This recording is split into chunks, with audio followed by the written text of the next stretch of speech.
આભાર પ્રતિભાલ. નમસ્કાર દર્શક મિત્રો, આપના લોકપ્રિય કાર્યક્રમ મહામંથનમાં આપનું સ્વાગત છે. હું છું સુદાન ગઢવી. રામ મંદિર શિલાન્યાસની ઐતિહાસિક ઘડી આવી ગઈ છે. આગામી 5 ઓગસ્ટના રોજ પ્રધાનમંત્રી નરેન્દ્ર મોદી અયોધ્યામાં રામ મંદિર નિર્માણના શિલાન્યાસ માટે જઈ રહ્યા છે. દેશ સહિત દુનિયાની નજર રામ મંદિરના નિર્માણ પર ટકેલી છે. કોરોનાની મહામારી વચ્ચે પણ આ એક ગ્લોબલ ઇવેન્ટ બનવા જઈ રહી છે. દેશ સહિત દુનિયા પણ આ ઐતિહાસિક ક્ષણનું સાક્ષી બનશે.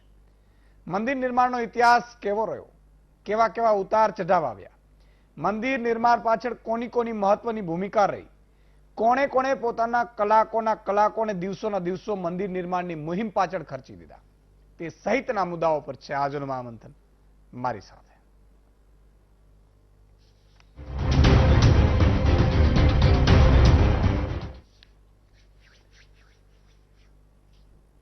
તો મિત્રો, વીટીવીની સામે ગોઠવાઈ ગયા હશે, મને પૂરો વિશ્વાસ છે. અને મારે 5 દિવસનો ગેપ પડ્યો, મહામંથન ચાલુ થયું પછીનો સૌથી મોટો ગેપ કદાચ આ હશે. મિત્રો, વીટીવીની ઓફિસમાં મારા જે સહકર્મચારીઓને કોરોના પોઝિટિવ આવ્યો હતો, એટલે મારે ફરજિયાતપણે હોમ ક્વોરન્ટાઇન રહેવાની ફરજ પડી હતી. પણ કુદરત છે, બધું સારું કરતા હોય છે. અને આમાં પણ જે લોકોનો પ્રેમ, જે લોકોનો સહયોગ, લોકો ક્યાંથી તપાસ કરી રહ્યા હતા કે સુદાનભાઈને કંઈ થયું તો નથી. સાહેબ, તમારા આશીર્વાદ, તમારી લાગણી અને તમારો પ્રેમ એટલું બધું છે કે કશું થવાનું નથી. અને એટલા માટે એક પંક્તિ મને હંમેશા યાદ આવે છે કે અરમાન જિંદગીના પૂરા થાય તો ઘણું છે, 2-4 કામ સારા થાય તો ઘણું છે.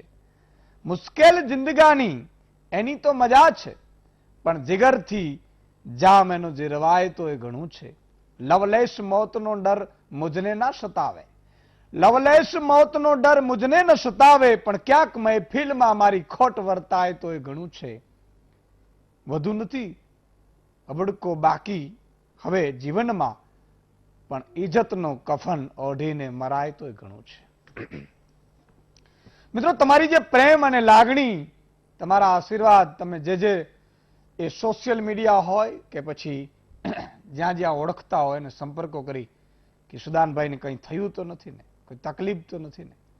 મને ઘણા બધા કહેતા હોય છે મિત્રો કે સુદાનભાઈ શું કમાયા.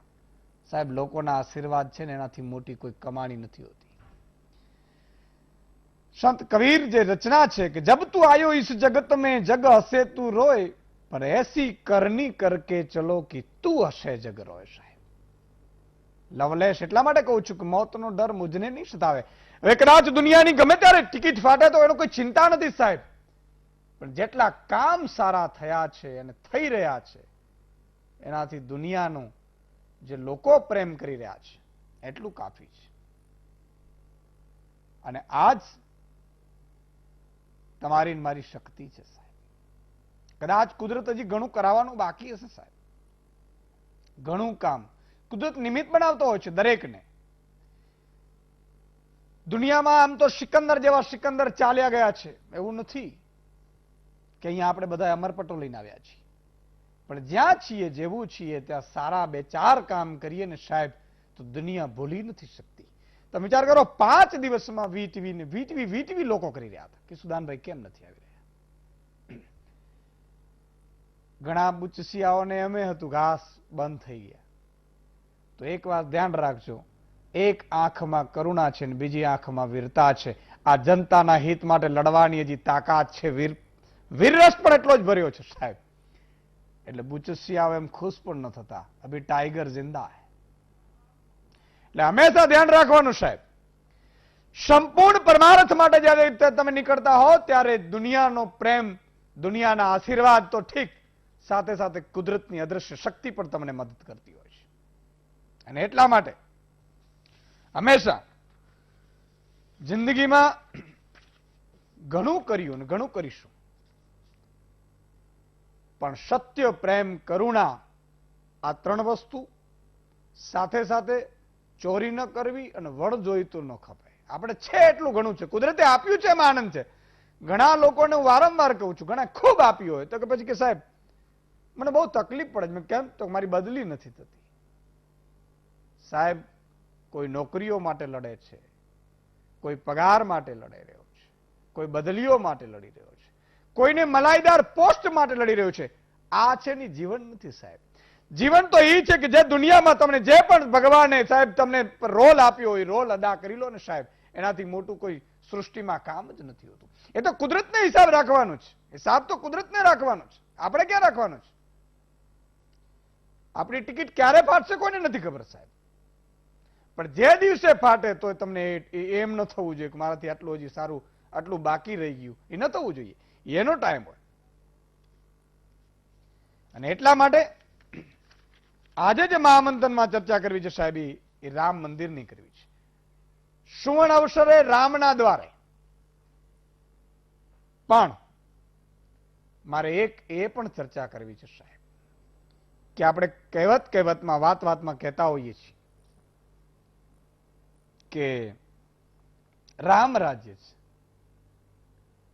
તો હું આશા એ રાખીશ, મને એક નારાયણભાઈ બહુ અદભુત એ મોકલે રામાયણમાંથી બધામાંથી.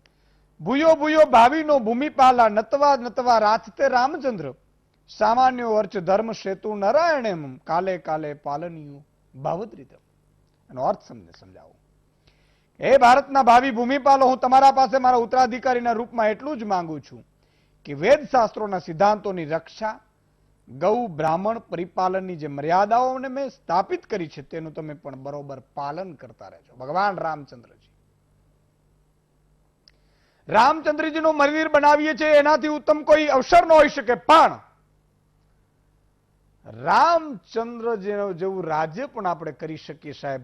રામનું જે પ્રસ્થાપિત સ્વરાજ જે મહાત્મા ગાંધી કહેતા હતા, ગાંધી શું કહેતા હતા સાહેબ, એની પણ આજે ચર્ચા કરવી છે. અને ભગવાન રામ તો ત્યાં સુધી કહેતા હતા કે હું રાજાઓને અપીલ કરીશ કે જનતાના હિતનું હંમેશા વિચારતા રહેજો, જનતા કહે તેમ તમે કરતા રહેજો, જનતાનું નાળ પારખતા રહેજો સાહેબ.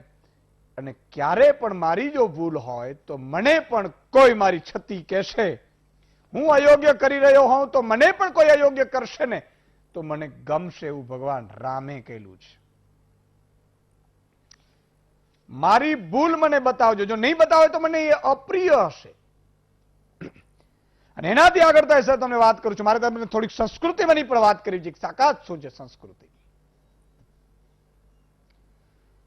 કે ભગવાન રામ, આ દેશની નારીની વાત કરું છું સાથે સાથે સાહેબ, કે ભગવાન રામ છે એને ન જાણ્યું જાનકી નાથે કાલે શું થવાનું છે સાહેબ. વિચાર કરજો, રઘુકુલ એને ગાદી સોંપવાની હતી અયોધ્યાની, અને એ વચન ખાતર, એના પિતાના વચન ખાતર પિતાએ જે વચન આપ્યું કઈ કઈને અને એને વનવાસ મળ્યું, ત્યાં સુધી કોઈને વાંધો નતો. માં સીતા એવું કહે છે કે મારો જ્યાં રામ ત્યાં હું. માં સીતાની વાત કરી રહ્યો છું. જ્યાં મારો રામ ત્યાં હું સાહેબ. અને પછી લક્ષ્મણે કીધું કે મારો જ્યાં ભ્રાતા ત્યાં હું. એ તો 14 વર્ષ નીકળી ગયા, એમાં સીતામાનું અપહરણ થયું ને એ બધું થયું ને આપણે બધાને ખબર છે લંકાનું. પણ હવે જોજો તમે, દો રકી દુનિયા તણા ધોખા કદી ધરશો નહીં. અમે એ જ છીએ જે સીતાને ઘોર જંગલમાં અમે પુત્રો જડાવે છે. ભગત બાપુની રચનાને યાદ કરું છું. વાત ક્યાં હતી કે ભગવાન ની સાથે માં સીતા હતા એ વાંધો નતો, પણ ભગવાન અયોધ્યામાં પાછા આવે છે એટલે આપણે એમ થાય કે રામાયણ પૂરી થઈ ગઈ, રાવણ સાથે યુદ્ધ જીતી ગયું ને રાવણ આવી ગયા. નહીં, રામાયણ ત્યાં પૂરી નથી થઈ સાહેબ. માં સીતાની પરીક્ષા તો ત્યાંથી શરૂઆત થઈ છે સાહેબ. જે પતિ માટે એને પોતે સર્વસ્વ ત્યાગ કરી અને રાજાની કુંવરી જેને કહેવાય એ પોતે સાહેબ વનમાં ભ્રમણ કરી રહી હતી ભગવાનની સાથે, એ માને રામે એક કહેવાના કારણે, એક મેણાના કારણે એને જંગલમાં મૂકી દે છે. અને પછી માં સીતાની પરીક્ષા તો ત્યાંથી શરૂઆત થઈ છે. અને એ રામ મંદિર વર્ષોથી બનવા માટેનો પ્રયાસ થઈ રહ્યો હતો. 1813માં પ્રથમ વખત હિન્દુ સંગઠનોને મંદિર પર દાવો કર્યો. 1528માં બાબરે રામ મંદિર તોડીને મસ્જિદ બનાવી હતી એવી વાત છે. બંને પક્ષો વચ્ચે હિંસા થઈ. વર્ષ 1859માં બ્રિટિશ સરકાર વિવાદિત જગ્યા પર તારની વાડ બનાવી 85 માં પ્રથમ વખત મહંત રાઘુબર દાસે કોર્ટમાં મંદિર બનાવવાની અરજી કરી માંગી મંજૂરી. 1934 માં પહેલી વખત વિવાદિત ગુંબજ તોડી પડાયો. બ્રિટિશ સરકારે ગુંબજનું સમારકામ કરાવ્યું. 23 ડિસેમ્બર 1949 હિન્દુઓએ ભગવાન રામની મૂર્તિ રાખી અને પૂજા અર્ચના શરૂ કરી. મુસ્લિમ પક્ષે નમાજ પઢવાનું બંધ કરી મામલે કોર્ટમાં લઈ ગયા. 50 માં ગોપાલસિંહ વિશારદે ભગવાન રામની પૂજા કરવાની મંજૂરી માંગી. ગોપાલસિંહ ફૈજાબાદ કોર્ટમાં પૂજા અર્ચના કરી. ડિસેમ્બર 1959 માં નિર્મોહી અખાડા માલિક હક માટે કેસ દાખલ થયો અને આ બધું આખું ચાલ્યું.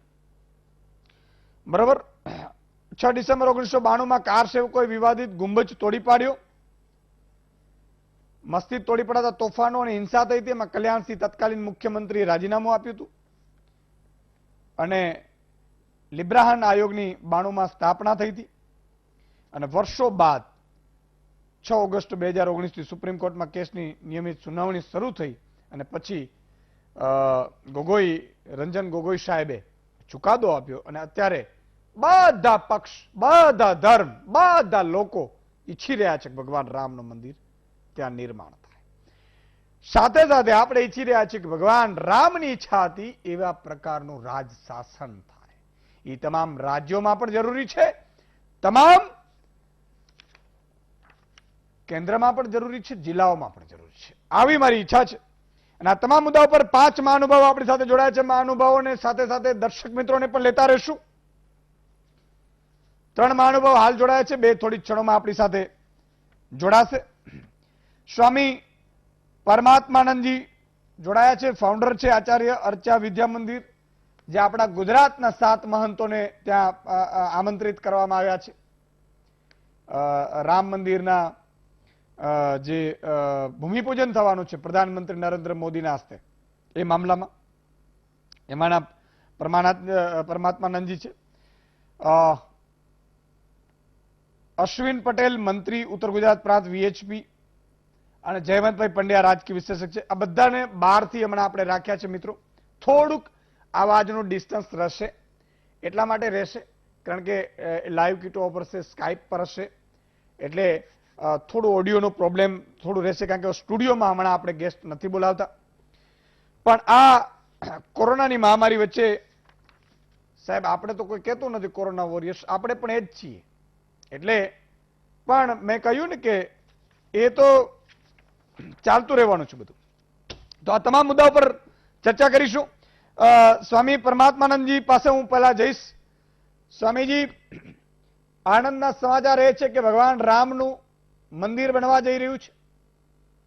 ભગવાન રામનું કઈ રીતે મંદિર બનશે, કેવી બધાની ઈચ્છા હતી,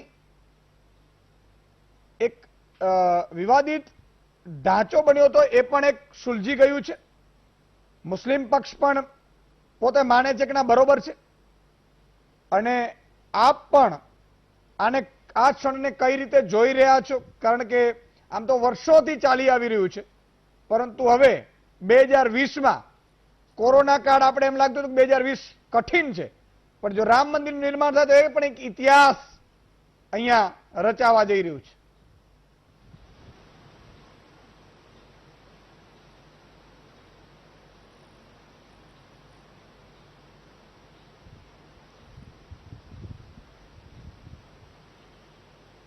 અવાજ બંધ થઈ ગયો. જી સ્વામીજી. ભાઈ અવાજ સ્વામીજી આવતો નથી. જી સ્વામીજી. હા, છેલ્લું વાક્ય તમારું સંભળાયું નહીં.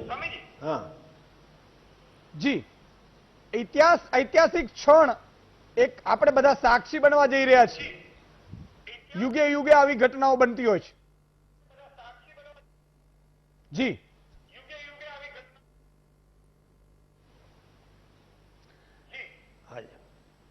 ખરેખર એક ગૌરવની વાત છે અને ખૂબ આનંદની વાત છે કે આપણે આવી ઐતિહાસિક ક્ષણના સાક્ષી બનશું. આપણે અને એમાં વિશેષતઃ અમે પ્રત્યક્ષ રૂપે જોઈ શકશું. એમાં સૌ પ્રથમ હું સર્વ હિન્દુ ભાઈ બહેનોને મારા વંદન કરું છું. આપે જે ઇતિહાસ આપ્યો એમાં એક મુદ્દો પણ આપને હું જણાવું કે 1853માં પહેલી વાર બ્રિટિશ શાસન વખતે પણ હિન્દુ અને મુસલમાનના રમખાણ થયેલા રામ મંદિર અંગેના, અને કેટલાય લોકોએ પોતાના જાનનો સામાનની બધી બલી આપેલી છે. અને છેલ્લામાં છેલ્લું કહીએ તો ગોધરાકાંડ જે થયું અને ત્યાર પછી કેટલાય લોકોએ પોતાનું જીવન ખર્ચ્યું છે. એ બધા મહાપુરુષો, સંતો મહંતો, અશોકજી સિંગલ, અમારા ગુરુજી સ્વામી દયાનંદજી વગેરેને સૌને મારા પહેલા વંદન છે. અને આમ તો સાચે સાચું કહું તો કંઈક મારા પુણ્ય હશે, રામ ભગવાનની કૃપા, ગુરુજનોના આશીર્વાદ. આ તો પિરામિડ સ્ટ્રક્ચર જેવું છે. હજારો લાખો લોકોના બલિદાનથી આપણે ક્યાંક ઉપર પહોંચી ગયા છીએ. એટલે એ યશ અને એ વસ્તુ ઘડીના સાક્ષી થવાનો લાભ મળ્યો છે, એને હું પુણ્યનો પ્રતાપ જ ગણું છું અને આ બધાનો કૃપા ગણું છું. પહેલી વસ્તુ, મંદિર ભવ્ય બનશે, કારણ કે રામ મંદિર અત્યારે આપણા બધા જ મંદિરોમાં સૌથી મોટું અને સૌથી વધુ લોકો આવી છે જ્યાં, એ તિરુપતિનું મંદિર છે. આખા ભારત દેશમાં સૌથી વધુ યાત્રાળુઓ આવકની દ્રષ્ટિએ, યાત્રાળુની દ્રષ્ટિએ, પૂજાપાઠની દ્રષ્ટિએ છે.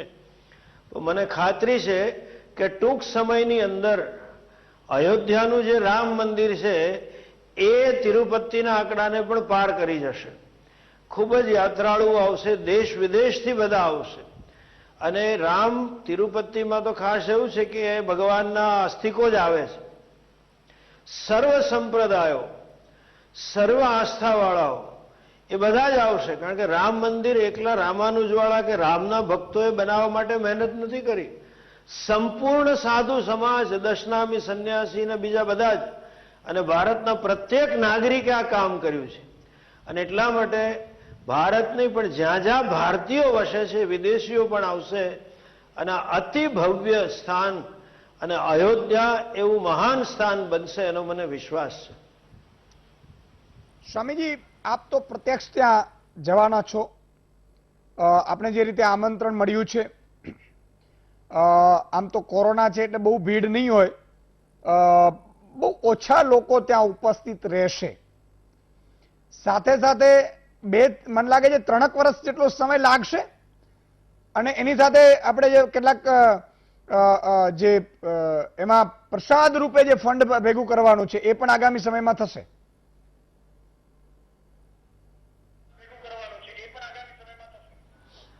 હા, એટલે સમય તો હવે મને એક્ઝેક્ટ ખ્યાલ નથી, હું વાત કરીશ એટલે ખ્યાલ આવશે. પણ મંદિર બને એની સાથે બધું ઇન્ફ્રાસ્ટ્રક્ચર એ જરૂરી છે. આટલા બધા યાત્રાળુ આવશે એટલે ત્યાં ભોજનાલય શરૂ થશે. રામ રોટી લગભગ જેવું કહી શકાય એવું બધાને ભોજન મળશે. ઉતારાની વ્યવસ્થા, પાણીની વ્યવસ્થા, પાર્કિંગની વ્યવસ્થા. આ લાંબો સમય લાગશે. 67 એકર જમીન ડેવલપ કરવાની છે, ધીરે ધીરે ખાલી કરાવવું પડશે, વૈકલ્પિક વ્યવસ્થાઓ બધાની કરવી પડશે. એટલે હું માનું છું દીર્ઘ સમય લાગશે. બીજું, ત્યાં આવનારાની સંખ્યા બહુ ઓછી છે. 200નો તો આંકડો માત્ર ને માત્ર એ કાર્યક્રમમાં હાજર રહેવા પૂરતો છે. એટલે અયોધ્યાના જ લગભગ 40-50 મહંતોનું આમંત્રણ છે. એટલે મારી દ્રષ્ટિએ બહારના 150 થી 160 જ પુરુષોને, બધા માણસોને આમંત્રણ છે. બિલકુલ. પણ એસપીજી સિક્યોરિટી ને બધાને લીધે જરાક વધારે કડક હશે ત્યાં. બિલકુલ, કારણ કે પ્રધાનમંત્રી પોતે પણ જઈ રહ્યા છે, સાથે સાથે સોશિયલ ડિસ્ટન્સિંગ, માસ્ક, કારણ કે ત્યાં પૂજારી પણ અત્યારે કોરોના પોઝિટિવ આવ્યા છે. કોરોનાને પણ અત્યારે જ આવવું હતું આપણી વચ્ચે, કારણ કે એ આપણા ચીને ગિફ્ટ આપેલી છે એવું બધા ગામ કહે છે.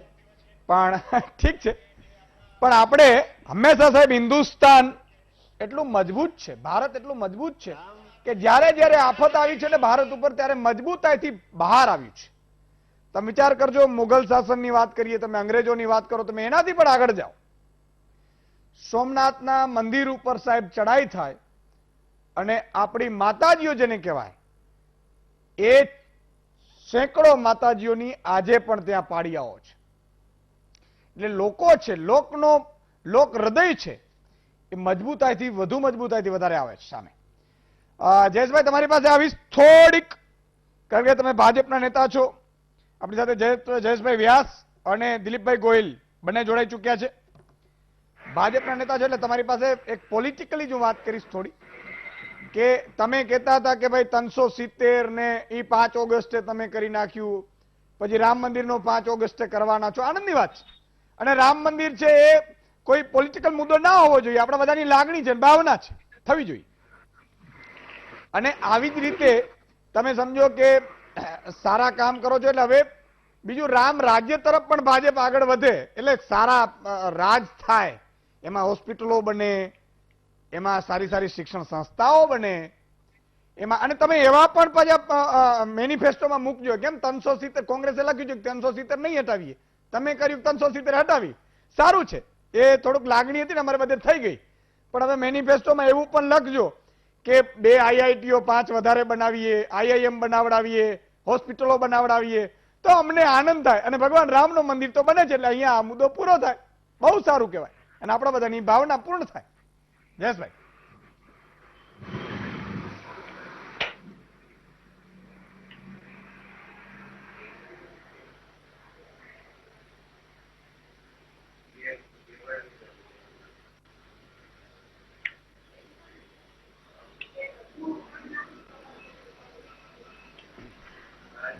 જયેશભાઈ.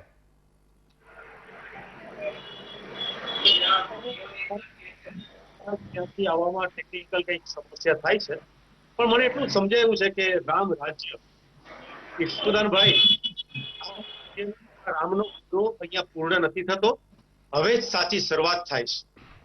ભારત એ યોગ ભૂમિ છે અને કણ કણની અંદર અહીંની જે વાઇબ્રન્સી છે તેની અંદર યોગ સમાયેલો છે.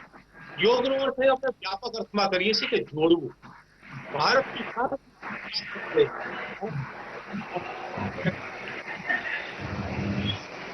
રામના ચેતનાની અંદર જે ચૈતન્ય તેના ગૌરવને પુનઃ સ્થાપન કરવાની આ પ્રક્રિયા થઈ છે અને તેના માટે આજે આદરણીય શ્રી નરેન્દ્રભાઈ મોદીજી 5 ઓગસ્ટે ત્યાંની શિલાન્યાસ ત્યારે જેને પૂજન કરશે અને જે ઈંટ મૂકશે તેનો અમને સૌને ભારતવાસીઓને સંપૂર્ણ આનંદ છે. તમે હું સાચી વાત કરી કે આ માત્ર એક પક્ષની વાત નથી, આ સમગ્ર દ્રષ્ટિએ સમગ્ર રાષ્ટ્રની વાત છે, જનજનની વાત છે. મારે આજે શરૂઆતમાં એટલી વાત હું ચોક્કસ કહેવા માંગીશ કે રામ જન્મભૂમિમાં પુનઃ રામલલ્લાનું ત્યાં સ્થાપન થાય, પુનઃ ત્યાં તેની પૂજા થાય, પુનઃ ત્યાં ભવ્ય રામ મંદિર બને, તેના માટે ભારતીય જનતા પક્ષના અને સૌ કોઈ જોડાયેલા જે કોઈ લોકો હોય તેને આજે આપણે સત વંદન કરીએ છીએ. આજે આનંદ છે કે પરિચર્ચાની અંદર આદરણીય સૌ સમાજના આપણે જોડાયેલા સાથે સ્વામી દયાનંદજી જે વિશ્વ હિન્દુ પરિષદના સ્થાપક હતા, તેમના સીધા તેમના શિષ્ય કહી શકાય કે શિષ્ય છે તેવા સ્વામી પરમાત્માનંદજીને આજે અહીંથી ગુજરાતમાંથી જવાના છે અને આજે આપણી સાથે ઉપસ્થિત છે, તેનો પણ આપણને સૌને આનંદ છે. ભારતીય જનતા પક્ષે એટલું ચોક્કસ કર્યું છે કે આ વાત જન સુધી લઈ જવા માટે તેમણે આ જન આંદોલન ઊભું થયું, તેમાં આદરણીય અડવાણીજી હોય, સંપૂર્ણ સંત સમાજ હોય અને ભારતીય જનતા પક્ષના સૌ વિશાળ કાર્યકર્તાઓ હોય, તેને આજે આપણે આ તબક્કે અભિનંદન આપીએ છીએ. એટલું ચોક્કસ કહીશ કે આજે હિન્દુઓ અને મુસ્લિમો સૌ આનંદમાં છે. જે પ્રશ્ન હતો તે ડાબેરી વિચારધારાના માણસોનો, કોંગ્રેસના એ લોકોનો પ્રશ્ન હતો કે જેણે ભગવાન શ્રી રામ આ ભૂમિમાં થયા જ નથી અને માત્ર કાલ્પનિક પાત્ર છે તેનું જેમણે એફિડેવિટ કરી છે તેમનો પ્રશ્ન છે. અને આજે કહેતા દુઃખ થાય છે કે આવી સુંદર મજાની પરિચર્ચાની જ્યારે તમે ઈશુદાનભાઈ કરતા હો ત્યારે કોંગ્રેસ એઝ યુઝ્યુઅલ આજે હાજર પણ નથી રહ્યું. શ્રી રામના નામથી, શ્રી રામના એમના ગુણથી, શ્રી રામના જે ગુણગાન થાય તેમની વાત થતી હોય ત્યાંથી કોંગ્રેસ હંમેશા દૂર રહે છે. કોંગ્રેસ જેને કાલ્પનિક પાત્ર કહેતું હોય તેને વિશેની વાત ચોક્કસ કહીએ છીએ કે પાપની અંદર આનો નિવેડો દૂર થાય. મને યાદ છે કે ગઈ ચૂંટણીમાં ઇતિહાસની વાત ન કરી તો ગઈ ચૂંટણીની અંદર પણ રામ જન્મભૂમિ તમારો અવાજનો થોડો પ્રોબ્લેમ આવે છે એટલે હું બીજા મહાનુભાવને લઈ લઉં, કારણ કે હેન્ડ ફ્રી તમે યા તો લગાવી લો, તમારો અવાજ પહોંચી નથી રહ્યો, આદરણીય પ્રધાનમંત્રી પોતે તમારો ભાગ લઈ રહ્યા અવાજ છે નથી પહોંચી રહ્યો. વડાપ્રધાન તરીકે આવાજ તો એવો હોવો જોઈએ રણકો સાહેબ કે તમારો રણકો ગુજરાત નહીં દિલ્હી સુધી ડણકો પડવો જોઈએ, પણ તમારો અવાજ મને લાગે હેન્ડ ફ્રી લગાવી લો, કદાચ એમાં ફાયદો થાય. એમાં શું થાય? મંત્રી અત્યારે વીએચપી ના અશ્વિનભાઈ પટેલ આપણી સાથે જોડાયા છે. અશ્વિનભાઈ, તમારી પાસે આવવા માંગુ છું કે વીએચપીએ ખૂબ મહેનત કરી છે. પ્રવીણભાઈ તોગડિયા આમ તો વીએચપી માં હતા, ખૂબ મહેનત કરી, પછી વીએચપી માંથી બહાર કાઢ્યા, પછી એમણે બીજો એચપી રચ્યું. આજે પ્રવીણભાઈ પણ બધા એમ કહે છે કે ભાઈ એમણે બધી મહેનત કરી છે અને બધાની મહેનત હતી. સાથે સાથે લાગણી પણ હતી કે ભાઈ રામ મંદિર છે એ બને અને ત્યાં એક વિષય પણ પૂરો થાય. પૂરો એટલા માટે કહી રહ્યો છું કે આમાં શું છે કે આપણે ભાવના પ્રજાની હોય પણ પોલિટિકલી ફાયદાઓ છે ને પક્ષ બહુ લેતા હોય છે. એટલે વીએચપી શું માની રહી છે?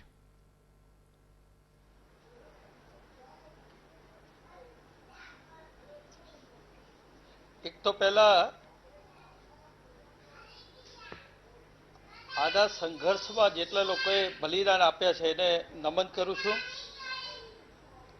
માન્ય અશોકજી સિંઘલ, રામકૃષ્ણ પરમહંસજી, સ્વામી અવિદ્યનાથજી, દેવરા બાબા, આવા ઘણા સંતોએ બધાની કલ્પના હતી કે એમની હાજરીમાં રામ મંદિરનો કોઈ નિરાકરણ આવે. અને આપણા ગુજરાતના ગૌરવ કહેવાય પરમ પૂજ્ય કેકા શાસ્ત્રીજી એ ઘણી વખત સોમપુરા બંધુઓને લઈને ઘરેથી ટિફિન લઈને અયોધ્યા જતા હતા. એ પણ અત્યારે યાદ કરવાનો વિષય છે. આ સંઘર્ષની અંદર વિશ્વ હિન્દુ પરિષદે ગામે ગામ જઈને શિલાઓનું પૂજન કર્યું હતું. જ્યારે શિલાઓની 15,000 ગામો સુધી પૂજન થઈને શિલાઓ તો ગઈ હતી. એ શિલાઓ પણ અત્યારે તો પૂજન 2 ટાઈમ થાય છે. અને વિશેષ એની સાથે ₹1 આપ્યો હતો બધાએ. ઘણા લોકો કહેતા હતા કે ₹1 ભાજપના ચૂંટણી ફંડમાં વાપરી નાખ્યો. આવા લોકો આક્ષેપ કરતા હતા. પણ વિશ્વ હિન્દુ પરિષદે ₹1 જે થયો એ 8 કરોડ રૂપિયા એકત્ર થયા હતા. 8 કરોડમાંથી અત્યારે જે મંદિરનું 60% કામ પૂર્ણ થયું છે એ એના ફંડમાંથી જ થયું છે. અને સમગ્ર હિન્દુ સમાજના 1-1 રૂપિયાથી આ મંદિરની શિલાઓ ઘડાઈ છે. એમાંથી જ આ આગળ બનશે. આમાં જે અશોકજીની હાજરીમાં જે રામ મંદિરનું મોડલ બન્યું હતું એ મોડલના આધારે એ પ્રમાણે બનશે. એમાં થોડા ઘણા સુધારા વધારા થયા પણ એ આધાર ઉપર જ આ રામ મંદિર અને બધા માટે ગૌરવનો વિષય છે. અને હું તો પ્રત્યક્ષ આ 59 કાર સેવકો જેની ડેડ બોડીઓ હું લઈને આવ્યો હતો એટલે મને ખબર છે કે કેટલા લોકોએ સંઘર્ષ કર્યા છે. હું પ્રત્યક્ષ અયોધ્યાની અંદર 2 વાર સંઘર્ષમાં ગયો છું. અને બધાને 5 ઓગસ્ટના દિવસે બધાને સાચા બલિદાનને યાદ કરશે બધા અને પરિપૂર્ણ થશે. અને તમે પણ જે વાત કરતા હતા કે રામ રાજ્ય ઝડપી સ્થાપિત થાય એવું લાગે છે કે 5 ઓગસ્ટે રામ રાજ્યની શિલા મુકાય છે એવું બધાના મનમાં લાગી રહ્યું છે. ઓકે, બિલકુલ. મિત્રો, જેમ હમણાં જયેશભાઈ કહ્યું એટલું હું એને ખુલાસો આપી દઉં. નહીં તો મારે કહેવું નહોતું. કોંગ્રેસના મિત્રો આજે ટૂંકમાં જોડાયા નથી રામ મંદિરના મુદ્દે. પણ હું ક્યારેક એમને કહું આમ દોડડાયાની જેમ, ભાજપ હોય કે કોંગ્રેસ હોય, ક્યારેક ક્યારેક વસ્તુ મારામાં આવી જાય એટલે દોડડાયાની જેમ કહી દેવું કે સાહેબ રાજીવ ગાંધી છે ને એ આ પાયા નાખાવામાં બધામાં ખોલાવવામાં હતા. એટલે એ લોકોએ તો જસ લેવો જોઈએ. પહેલી વસ્તુ રાફેલની વાત છે. હું હજી પણ કોંગ્રેસના મિત્રોને યાદ દેવડાવું છું કે આ રાફેલ 5 આવ્યા છે. નહેરુજીએ 1953માં લડાકુ વિમાન લાવ્યા હતા સાહેબ. નહેરુજીની તમે નહેરુજીને યાદ કરો. નહેરુજીને બધા આક્ષેપ કર્યું કે ભાઈ આ વિમાનોની કેમ જરૂર છે. નહેરુજીએ સંસદમાં જવાબ આપ્યો હતો. અને કેવો જવાબ સાહેબ? નહેરુજીએ એવું કીધું હતું, આ ભારતના પહેલા પ્રધાનમંત્રી જેના ઉપર આપણે સૌને ગર્વ થાય, કે હું વિમાન એટલા માટે લાવ્યો છું કે જો અત્યારે બધી કામગીરી છે ખેડૂતોને માટે થઈ રહી છે, શિક્ષા માટે થઈ રહી છે, આના માટે થઈ રહી છે. જો ન થઈ રહ્યું હોય, જો ના થઈ રહ્યું હોય તો તમે મને ધ્યાન દોરો. પણ આ પણ આપણી સુરક્ષા માટે વિમાનો પણ જરૂરી છે એટલે મારે લેવા પડ્યા છે. પણ તમે મારા ધ્યાન દોરો કે આ વસ્તુ હજી નથી થઈ તો એ પણ આપણે કરીએ અને એનો નાણાં એનામાં વપરાશે. તો વિચાર કરજો. એટલે હું કહી રહ્યો છું કે તમે આ અભ્યાસ કરીને આ મુદ્દાઓ પણ મૂકો. તમે વિપક્ષ છે એ મજબૂત હોવો જોઈએ, ધારદાર હોવો જોઈએ, અને વિપક્ષને આ બધી વસ્તુની ખબર હોવી જોઈએ, માત્ર સોશિયલ મીડિયા ઉપર નહીં. આમ જનતાની વચ્ચે તમારે જવાની જરૂર છે. ઇન્દિરા ગાંધી, રાજીવ ગાંધી, આ બધા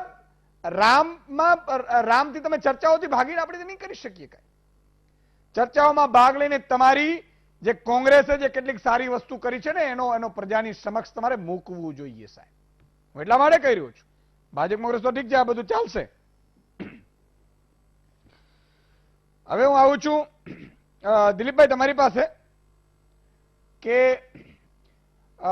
આ એક મેં જો આમ જોઈએ તો રામનું મંદિર 370 ભાજપે જે વાયદાઓ કર્યા હતા ધીરે ધીરે પૂરા થઈ રહ્યા છે. અને ભગવાન રામનું મંદિર એટલા માટે કે આપણે બધા આસ્થાથી બહુ જોડાયેલા છીએ. આસ્થા એટલે શું ખબર છે? આપણે બધી વસ્તુ અગર ચાલે, આપણી આસ્થાને કોઈ આમ જરાક પણ કરે એ ન ચાલે. એટલા માટે ઘણા પોલિટિકલ પાર્ટીઓએ, કેટલાક હિન્દુ આગેવાનો હોય કે મુસ્લિમ આગેવાનો હોય, પોતાના મત માટે હંમેશા એક ભાગલા પાડવાની નીતિ રાખે કે જેથી કરીને એની પોતાની ખીચડી પકવે અથવા તો પકવતી રહે. એ લોકો વર્ષોથી આપણા દેશમાં આ કામ ચાલતું આવ્યું છે. સમાજ છે, જ્ઞાતિઓ છે, એનો પણ આપણે એટલો જ એ છે ભાવનો. જ્ઞાતિ ઉપર કોઈ ટિપ્પણી જરાક કરે એટલે તરત જ માણસ છે ને ભૂખે મરતો હોય, પણ જ્ઞાતિ ઉપર એટલે આપણે એટલા સંવેદનશીલ છીએ. એટલે રામજીનું મંદિર ભગવાનનું બની જાય અથવા તો બનવાની શરૂઆત થઈ જાય પછીની આગળની દિશા કઈ હોઈ શકે? આપણી રામ રાજ્ય આવે એવી બધાને આશા હોય, પરંતુ એક આદર્શ કલ્પના છે અને એ આદર્શ હંમેશા આપણી ઈચ્છા રહેતી હોય છે, પણ વાસ્તવિકતા એનાથી હંમેશા દૂર હોય છે. એટલે આગળ હવે કેવી રીતે રહે, પણ એવું આપણે કહી શકાય કે રાજકારણમાં એક મહત્વનો મુદ્દો જે બહુ લંબાઈથી ચાલતો હતો એ પૂરો થયો. એટલે કમસે કમ રામ મંદિરના કારણે આપણે એવું કેવું પડતું હતું કે આમાં રાજકારણ છે, તો કમસે કમ રામ મંદિર માટે એવું આપણે નહીં કેવું પડે. હું આને એવી રીતે જોઉં છું, હું એને ભાજપ માટે રાજકીય મુદ્દો ગણું છું. ભાજપ એના ચૂંટણી ઢંઢેરામાં પણ લીધો હતો એટલા માટે એનો રાજકીય મુદ્દો હતો. પરંતુ આ મુદ્દો જે રીતે તમે શરૂઆતમાં પણ ઉલ્લેખ કર્યો એ બહુ જૂનો છે, 1853 થી છે. એટલે એક મુદ્દો તો હતો ખરો. એટલે કોઈ પણ એક મુદ્દો જે સમાજમાં બહુ વ્યાપક રીતે ફેલાયેલો હોય, જેની સાથે લોકોની લાગણી જોડાયેલી હોય, તો રાજકીય પક્ષ છે એને પોતાનો મુદ્દો બનાવે. એટલે હું એને એ રીતે જોતો હતો અને એને પોતાના ચૂંટણી ઢંઢેરામાં પણ લીધો હતો.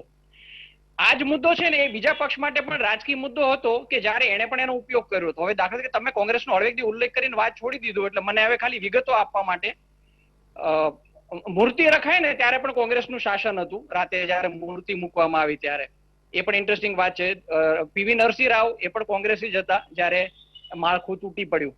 મજાની વાત એ છે, પંત છે એ ઉત્તર પ્રદેશના મુખ્ય પ્રધાન હતા અને આચાર્ય નરેન્દ્ર દેવ ને બીજા સમાજવાદીઓ જુદા પડ્યા. પછી જયારે અયોધ્યામાં ચૂંટણી આવી ત્યારે કદાચ બાબા રાઘવદાસ, હું નામ ખોટું ન બોલતો, બાબા રાઘવદાસને પંતે ટિકિટ આપેલી નરેન્દ્ર દેવની સામે.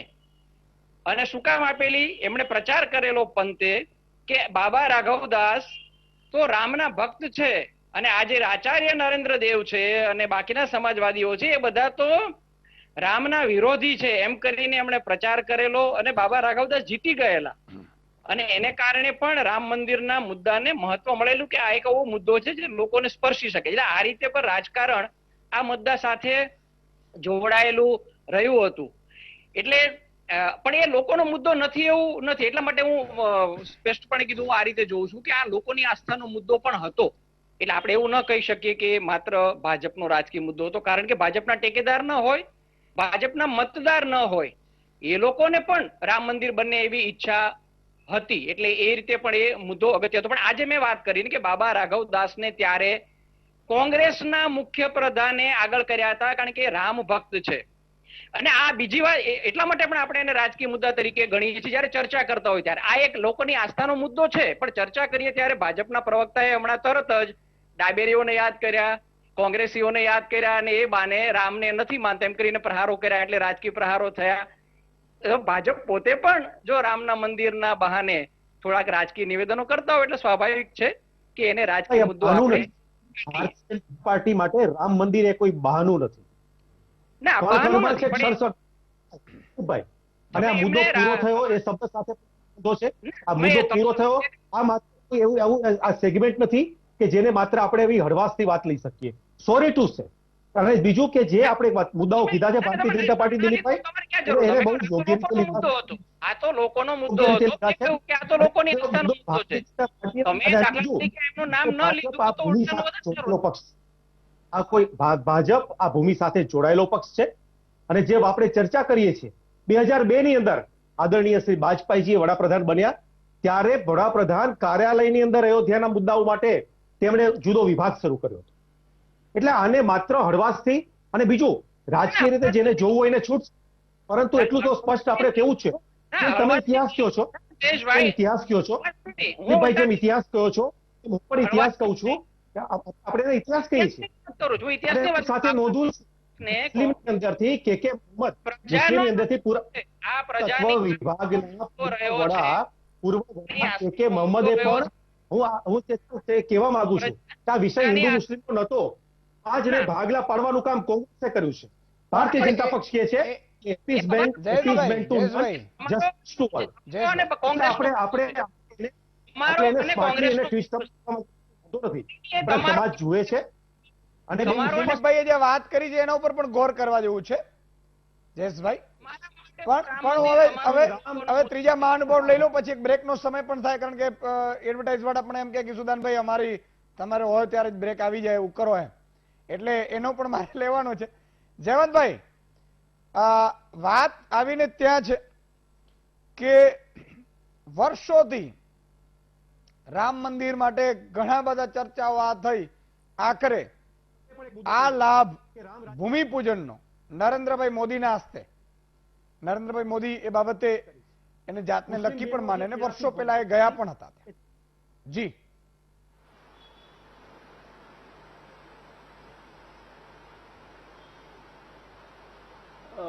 આનંદની વાત એ છે કે આ દેશમાં જે વિધર્મીઓના આક્રમણો થયા એમાં જે મંદિરો તૂટ્યા હતા એમાં જો તમે બાબર આવ્યો એટલે બાબરે સૌથી પહેલું 1528માં કામ કર્યું એ રામ મંદિર તોડવાનું. એટલે આ દેશના કણે કણમાં રામ વસે. આપણે ગીત ગાઈએ છીએ કે જહાં રામ અભી તક હૈ દર મેં, નારી મેં અભી તક સીતા હૈ, ભારત કી બાત સુનાતા હું. એટલે આપણે ભારતની વાત કરીએ છીએ અને સૌથી પહેલું કામ 1528માં મીર બાકી એના સેનાપતિએ કર્યું એ કામ રામ મંદિરને તોડવાનું કામ કર્યું.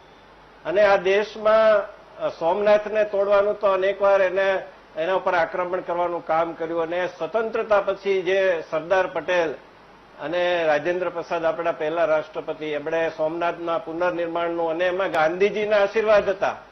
ગાંધીજીએ કહેલું કે જનતાના એક એક પૈસાથી આને બનાવવામાં આવે, પુનર્નિર્માણ કરવામાં આવે.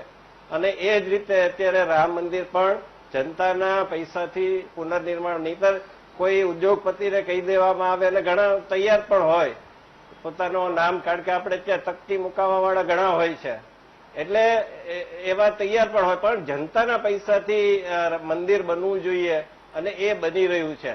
પરંતુ આપણે વાત કરીએ છીએ કે એ કેટલું બધું તમે જુઓ કે સ્વતંત્રતા પછી સૌથી પહેલી તક હતી અને મૂર્તિ મુકાઈ ત્યારે આ તક હતી. ત્યારે જવાહરલાલ નહેરુએ પત્ર લખ્યો હતો ગોવિંદ વલ્લભ પંતને. અને અહીંયા એક ઇતિહાસ એટલા માટે જાણવો જરૂરી છે કે ગોવિંદ વલ્લભ પંત એ કોંગ્રેસના જરૂર હતા, પણ કોંગ્રેસ છે બે વિચારધારામાં વહેંચાયેલી હતી. કારણ કે કોંગ્રેસ છે સ્વતંત્રતા પહેલાની હતી, એ બધો ખીચડો હતો. એમાં સામ્યવાદીઓ પણ હતા, એમાં રાષ્ટ્રવાદી જમણેરી પણ હતા, બધા રાષ્ટ્રવાદી જ હતા, પણ જમણેરી પણ હતા, સમાજવાદી પણ હતા અને સામ્યવાદી પણ હતા. એમાં જે ગોવિંદ વલ્લભ પંત એવું મનાય છે કે સરદાર પટેલના વિચારધારાના અને સરદાર પટેલના કેમ્પના જૂથના હતા. અને જ્યારે આ મૂર્તિ મુકાઈ ત્યારે નહેરુએ પત્ર લખ્યો, સરદાર પટેલે પણ પત્ર લખ્યો, કારણ કે એ સમય સ્થિતિ એવી હતી કે હિંસા ન થાય, તોફાનો ન થાય. પરંતુ એ ગોવિંદ વલ્લભ પંત હતા કે જેમણે નહેરુને પણ જવાબ આપી દીધો કે નહીં, આ મૂર્તિ નહીં હટે, અહીંયા સ્થિતિ બહુ ખરાબ છે. તો આ પ્રકારના મુખ્યમંત્રી એક ગોવિંદ વલ્લભ પંત થયા અને બીજા થયા કલ્યાણસિંહ, જેમણે કહ્યું કે હું એક પણ કાર સેવક ઉપર ગોળી નહીં ચલાવું. અને એમને સત્તા ત્યાગવી મંજૂર કરી, એમણે રાજીનામું આપી દીધું. સુપ્રીમ કોર્ટમાં અત્યારે પણ એ ધક્કા ખાય છે. એટલે એમાં ભાજપની પણ કહેવાય કે એને પોતાના જ માણસોને બચાવવા માટે ઉલટાનું અડવાણીજી રાષ્ટ્રપતિ બનવાના હતા ત્યારે આ કેસ ફરીથી આગળ કરવામાં આવ્યો. પણ મારો પોઈન્ટ એ છે કે આ પ્રકારે અનેક જે લડતો લડી છે, સામાન્ય માણસે લડી છે. તમે જો અંગ્રેજોનું શાસન હતું ત્યારે એક એક સામાન્ય માણસ, એક એક મહંત એવા લડતા હતા, અને ત્યારથી માંડીને અત્યાર સુધીની બહુ લાંબો ઇતિહાસ રહ્યો છે. અને સેક્યુલરોએ જે હાનિ પહોંચાડવાનું કામ કર્યું છે ને એ સેક્યુલરોને પોષણ કરવાનું કામ સત્તાધીશોએ કર્યું છે, ચાહે કોઈ પણ પક્ષના હોય. એટલે આજ અને મીડિયા, કેટલાક લોકો કહે છે કે મંદિરની શું જરૂર છે? અરે ભાઈ, મંદિર છે. આપણે જોયું કે અહીંયા અંબાજીમાં પછી સ્વામિનારાયણનું જે સાળંગપુરનું મંદિર છે એ પોતાના રૂમ આપી દીધા હતા કોરોના માટે. હોસ્પિટલના જે આઇસોલેશન વોર્ડ હોય એ પ્રકારના વોર્ડ બનાવી દીધા હતા, અને ખજાનો છે ખુલ્લો મૂકી દીધો હતો. કેટલા કરોડો રૂપિયા છે, ચાહે કોઈ પણ મંદિર હોય, એને દાન આપેલું છે. તો મંદિર છે માત્ર એ ઉપાસનાનું કેન્દ્ર નથી, એ સમાજની ચેતના જગાવવાનું કામ છે. ભૂતકાળમાં મંદિરમાં છે જનસભા થતી હતી, ગ્રામ સભા થતી હતી, કર ઉઘરાવાનું કામ મંદિરમાં થતું હતું. અને આજે પણ આપણે જોઈએ છીએ કે મંદિરમાં અનેક એવી સમાજ સેવાય પ્રવૃત્તિ, ફ્રી નિદાન કેમ્પ થાય છે, લોહીના રક્તદાનના કેમ્પ થાય છે. આ બધું ઘણું બધું એવું થાય છે મંદિરમાં. એટલે હજી પણ થોડાક સમય પહેલા જયારે ચુકાદો નહોતો આવ્યો ત્યારે પણ કહેતા હતા કે ત્યાં હોસ્પિટલ બનાવી દો, ત્યાં શૌચાલય બનાવી દો, ત્યાં સુધીની વાત થતી હતી. એટલે એ જે છે એ હવે મનોવૃત્તિ બદલવાની જરૂર છે. આ રામ મંદિર છે, રામ ભગવાન છે, માત્ર હિન્દુઓના નથી. જે ઇકબાલ જયારે આપણે ગીત ગાય છે, સારે જહાં સે અચ્છા હિન્દુસ્તાન હમારા, એમણે ઇમામે હિન્દ કીધા હતા રામ ભગવાનને.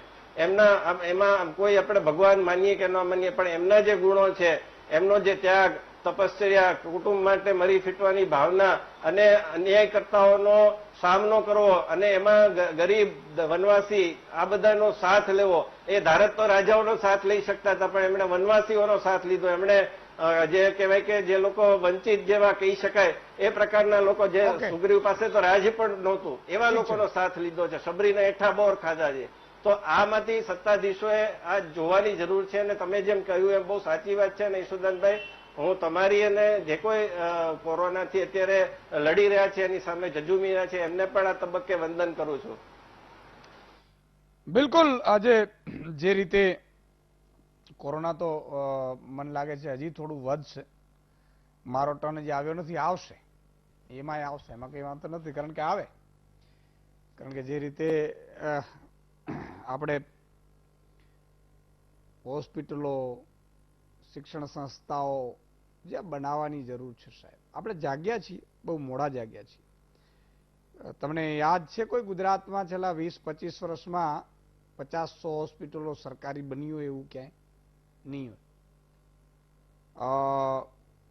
આઈઆઈએમ, આઈઆઈટી ને બધું થોડુંક બન્યું, પછી એ પણ બ્રેક લાગી ગઈ છે. ખરેખર શું હોવું જોઈએ કે વરસ થાય ને કે ભાઈ તમારા મેનિફેસ્ટોમાં એવું હોવું જોઈએ. ભાજપ, કોંગ્રેસ કે જે પણ પાર્ટીઓ છે, પાર્ટીથી અમારે લેવા દેવા નથી, જનતાનું ભલું. આજે કેજરીવાલે 8.5 રૂપિયા ઘટાડી દીધા, 8 રૂપિયા ડીઝલમાં. આમ હોવું જોઈએ સાહેબ, ના કેમ થાય? અને જનતાના પૈસે થાય સાહેબ. આ તો પોતાને શું છે કે ભાઈ પોતાને બસ જલસા જોઈએ, મારી જોડે બરોબર છે તો સાહેબ રાજા કોને કહેવાય, પ્રજા કોને કહેવાય? એવી પાછી પ્રજા છે આપણી. હું આ પક્ષનો છું એટલે મારાથી તો બોલાય જ નહીં, બોલાય નહીં સાહેબ. અને એવી દલીલો કરીને સોસાયટીઓ ને ગામડા ગજવી નાખે. ખાલી મળવાનું કઈ ન હોય, બોલો ગજવે છે ને બાજુમાં, જીવવા ન દે. એટલે ભાઈ ત્યાં તો પોલિટિકલ વાત મૂકો. વાત કરવી હોય તો તમે ચર્ચા પોઝિટિવલી કરો કે ભાઈ આપણે આ થયું કે ન થયું, ડેમો કેટલા બન્યા, વીજળીનું શું થયું, 3 પાકો ખેડૂતો લઈ શકે કઈ રીતે, ખેડૂતોના પાકના ભાવ કઈ રીતે મળશે, આવી ચર્ચાઓ કરો ને. ભાજપ કોંગ્રેસમાંથી ઘણા તો બહાર નથી આવતા, અને ભાજપ કોંગ્રેસના નેતાઓ સિવાય કોઈ ફૂલ્યા ફાલ્યા હોય તો મને કહેજો. ઘણા સારા છે, બહુ બધા એવા નથી હોતા, સમજો તમે. 10% જ એવા હોય છે જે બધાને બદનામ કરે છે, બાકી બહુ સારા હોય છે સાહેબ. એટલે આ મુદ્દો પણ હોવો જોઈએ કે આગામી સમયમાં અમે આઈઆઈએમ આટલી બનાવશો, એમ્સ આટલી હોસ્પિટલ બનશે, ફલાણું આ થશે. મજા આવે.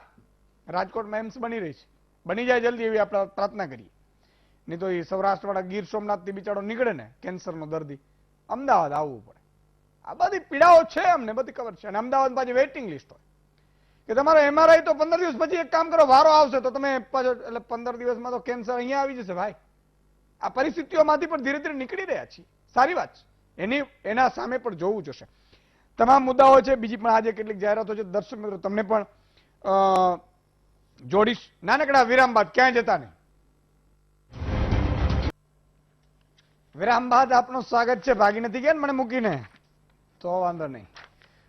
સ્વામીજી, ફરીથી આપની પાસે આવું છું કે જે રીતે કેટલાય લોકો અડવાણીજી, અશોક સિંઘલજી, નરેન્દ્રભાઈ, પ્રવીણભાઈ, વિષ્ણુભાઈ, ગોવિંદ આચાર્ય, સાધ્વી ઋતુંબરા, આચાર્ય ધર્મેન્દ્રસિંહજી, સ્વામી અવૈધનાથ, નૃત્ય ગોપાલદાસ, મહંત દિગ્વિજયનાથ સ્વામી, સુરપનાનજી, મહંત રામચંદ્ર સ્વામી, વામદેવ, રામવિલાસદાસજી, સ્વામી ચિન્મયાનંદ, યુગપુરુષ પરમાનંદ, કેટલાય સ્વામીજીઓએ, સાધુ સંતોએ ખૂબ માંગ કરી હતી, ડિમાન્ડ કરી હતી, ખૂબનો પરસેવો પસીનો છે.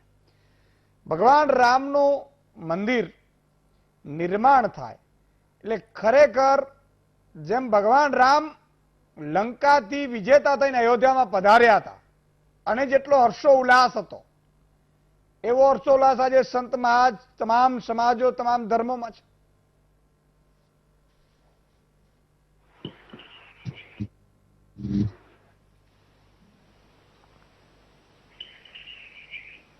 પાછું ગયું. આપનો અવાજ જતો રહ્યો વિસુદાનભાઈ. સ્વામીજી હવે આવે છે? જી, હર્ષો ઉલ્લાસ કેવો રહ્યો, કેવો રહેશે? હા, હવે આવ્યો. જી,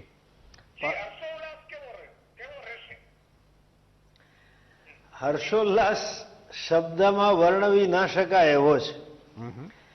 અને આપે તો જે નામ દીધા, હું ફરી કહું કે આ મુવમેન્ટ 400 વર્ષથી ચાલતી હોય, 15મી સદીમાં તોડી હોય, અને એમાં મુગલોનું શાસન, બ્રિટિશનું શાસન ને આઝાદી પછી ધર્મ વિરોધી માનસિકતાવાળા શાસકો આવ્યા હોય, સંસ્કૃતિ વિરોધી માનસિકતાવાળા શાસકો આવ્યા હોય, કેટલા લોકોના બલિદાન છે. આજે આપણે આ તો આ એક સાદો દાખલો આપું કે આપણી આઝાદીની ચળવળ હતી. મહાત્મા ગાંધીજીએ મુવમેન્ટ શરૂ કરી 42માં ક્વિટ ઇન્ડિયાને. ત્યાર પછી ને ત્યાર પહેલા રાષ્ટ્રીય લેવલે અમુક 25-50 નામ ખબર હોય, પણ તમે દરેક પ્રાંતમાં જાઓ તો ખબર પડે. જેમ આપણે અમદાવાદમાં દાખલો આપીએ, કિનારીવાલાનું પૂતળું છે, આવા તો કેટલાય માણસોએ બલિદાન આપ્યા છે. એટલે અનંત માણસોના આપણે ઋણી છીએ. આપણું તો બધા જ, જે કોઈ આજે એમ કહેતું હોય કે અમારો ફાળો મોટો છે, હું તો કહું આપણે સૌ ખિસકોલી છીએ. રામ ભગવાને જે પુલ બનાવ્યો અને ત્યારે જે ખિસકોલીનું યોગદાન હતું એટલું જ છે ને. એવી જ વિનમ્રતા સાથે હું તો જઈ રહ્યો છું અને હું સંકલ્પ સાથે જઉં છું કે આ બધાના વતી ત્યાં હું દર્શન અને પ્રાર્થના કરીશ કે સર્વ આત્માઓને પ્રભુ મોક્ષ આપે. અને આ સમિતિ બનાવી હવે એમાં ક્યાંક તો આગુ પાછું થવાનું, કોકને મળે ને કોકને ના મળે. આ તો જ્યારે 200ની જ સંખ્યા હોય તો, જેમ આઝાદ ભારત થયું હશે ત્યારે પહેલી શપથવિધિમાં કે પહેલા સત્રની અંદર કેટલાય લોકોને આમંત્રણ ના મળ્યા હોય. હવે જે ટીમ નક્કી કરે એની દરેકની મર્યાદા હોય ને એ પ્રમાણે એ લોકોએ નક્કી કર્યું હોય. એટલે ખરેખર માત્ર અમને નથી પણ ભારતના પ્રત્યેક નાગરિકને હર્ષોલ્લાસ એટલો બધો હશે કે જેને શબ્દમાં ન વર્ણવાય. અને મને વિશ્વાસ છે અને ખબર પણ છે કે હવે પછી આ કોરોનાની મહામારીનો ભય ને બધું દૂર થશે, મર્યાદા પછી એવો મોટો કાર્યક્રમ થશે કે સર્વ કાર્યકર્તાઓ રૂબરૂ ત્યાં આવીને આ પોતાનો ભાવ વ્યક્ત કરી શકે, રૂબરૂ ત્યાં આવીને ભગવાનના દર્શન કરી શકે. એના માટેનો કાર્યક્રમ કરવાનો જ છે. વાહ, બહુ અદ્ભુત વાત કરી કે 400 વર્ષનું એક ઇંતજારી હતી અને યુગે યુગે આ કહેવાય ને કે ઘણા વર્ષો બાદ આ બધું થતું હોય છે. એક રમેશભાઈ દર્શક મિત્ર છે જુનાગઢથી, એમને લઈ લઉં. જી રમેશભાઈ. હેલો. હાજી બોલો. હાલો, જય શ્રી કૃષ્ણ ઈસુદાનભાઈ. જય શ્રી કૃષ્ણ. અમે હું છે ને રમેશભાઈ ની વાઈફ બોલું છું. અમે આ તમારો જેદુનો પ્રોગ્રામ ચાલુ થયો ને તેદુના 2 માણસ જોઈએ છીએ. અરે વાહ બેન વાહ. અને સાંભળીએ છીએ. ને મારા છોકરા અત્યારે ડોક્ટર છે, એક બિલ્ડિંગમાં જાય રાજકોટ ને એક અહીંયા સિવિલમાં છે જુનાગઢમાં. હા વાહ. એ 4 મહિનાથી કોરોનામાં મુકાણો છે. હવે એને અત્યારે કોરોના આવ્યો. એ 25 દિવસથી મારે ઘરે આવ્યો નથી, અમે એને મળ્યા નથી. એટલે તમે છે ને, હું તો તમને એટલી સાચી સલાહ દઉં છું મા તરીકે કે તમે અટાણ ખેડૂને ને રાજકારણ ને બધાને મૂકો. અત્યારે આ ડોક્ટર, નર્સ અને આપડા પોલીસ ભાઈઓ, જવાનો, એની ઉપર તમે મહામંથન ખૂબ કરો એમ, ને સરકાર એને ધરાઈને આપે એવું કરો એમ. ના ના, બિલકુલ તમારી વાત એકદમ સાચી છે. અને એક મા તરીકે તમે મને સલાહ આપી, બહુ જ ગમ્યું મને. અને તમને પણ હું કહીશ કે તમારો સંતાન છે એ કોરોના વોરિયર્સ છે, યોદ્ધા છે, એટલે થોડા જ દિવસોમાં ઓકે થઈ જશે. કારણ કે મારી ઓફિસમાં પણ ઘણા બધા કેસો આવ્યા છે જે મારી જોડે જ હતા બધા, એટલે મારે હોમ ક્વોરન્ટાઇન થવું પડ્યું હતું. પણ તમારી વાત સાચી છે, આ એક પરિસ્થિતિ છે કોરોનાની. પણ કોરોનાથી અટકે એટલા માટે આપણે રહીએ છીએ કે કેટલાક મુદ્દાથી માણસનું મન છે, કારણ કે નહીં તો સાયકોલોજી એવું કહે છે કે સતત એકને એક દબાણ રહે, પ્રેશર રહે, તો માણસ છે એ પછી મન છે ને એ આપણે હિંમત હારી જઈએ. અને એટલા માટે હું કહી રહ્યા છીએ કે મને પણ કોરોના એટલા એક દિવસ થશે અને થવું જોઈએ. તો શું કામ? કારણ કે આપણે કોરોના વોરિયર્સ છીએ. આપણે નહીં તો કોને, આપણે થોડો ઘરમાં પુરાઈ રહેવાના છીએ. પણ સાવચેતી ચોક્કસ રાખવાની છે. માસ્ક પહેરી નીકળવાનો છે, આપણે સેનેટાઈઝર સાથે રાખવાનો છે, મારી ઓફિસ સેનેટાઈઝ આખી થતી હોય છે. આ બધું આપણે પ્રયાસ કરવું પડશે. એટલે ખૂબ ખૂબ આભાર. એક માં કેટલો હેતથી આપણે સલાહ આપે, બહુ અદભુત, મને ગમ્યું, ખૂબ સારું. એકાદ બે તમને વાત કરી દઉં જાહેરાતની મિત્રો, કે 1 ઓગસ્ટથી કર્ફ્યુમાંથી મુક્તિ છે. એટલે જેમ કેન્દ્રએ ગાઈડલાઇન્સ બહાર પાડી એમ ગુજરાત સરકારે આજે ગાઈડલાઇન્સ બહાર પાડી છે. એટલે હવે 10 વાગ્યા પછી પણ તમને કોઈ એવી રીતે પોલીસ રોકશે નહીં. ચાલુ રાખી શકાશે રેસ્ટોરન્ટ 10 વાગ્યા સુધી, દુકાનો 8 વાગ્યા સુધી ચાલુ રાખી શકાશે.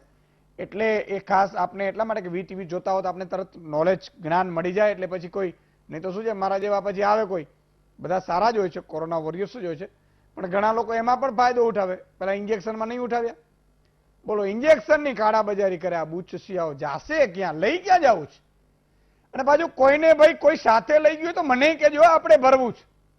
કુદરતે એવો નિયમ બનાવ્યો છે સાહેબ કે ટાંકણી જેટલી વસ્તુ પણ ઉપર લઈ આવવાની મનાઈ છે, તો ભાઈ નાખવું ક્યાં? અને ભગવાન, તમે લખજો સાહેબ, ગામડામાં એક ગરીબ આદમી રહેતો હશે ને એ પણ ભૂખ્યો નહીં સૂતો હોય, કારણ કે કીડીને કણ અને હાથી નણ આપણી કહેવત છે એમ ભગવાન આપી દે છે. તો શું કામ આટલું કરો છો? અને આ સમયમાં તો કમસે કમ ના કરો. એટલે એક વાત છે.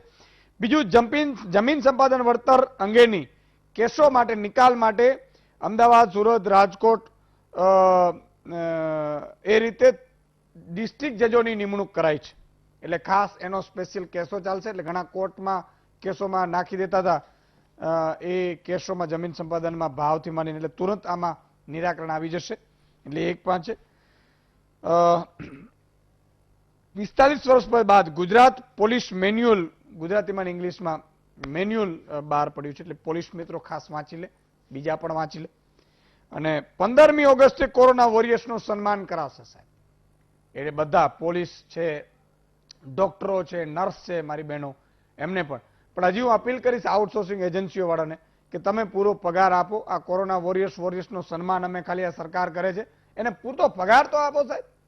એજન્સીઓને સરકાર ઓર્ડર કરે કે આવતીકાલથી તમે નહીં, અમે અહીંથી ડાયરેક્ટ પગાર જમા કરાવીશું. સાહેબ આનાથી મોટો કોઈ સન્માન નહીં હોઈ શકે. એટલે મારી અપીલ છે સરકારને કે સન્માન તમારે કરવું હોય તો આ તો કરો, ફૂલડા બુલડા ઉડાડો ને હેલિકોપ્ટરથી વાંધો નથી, કરો, પ્રોત્સાહન મળશે.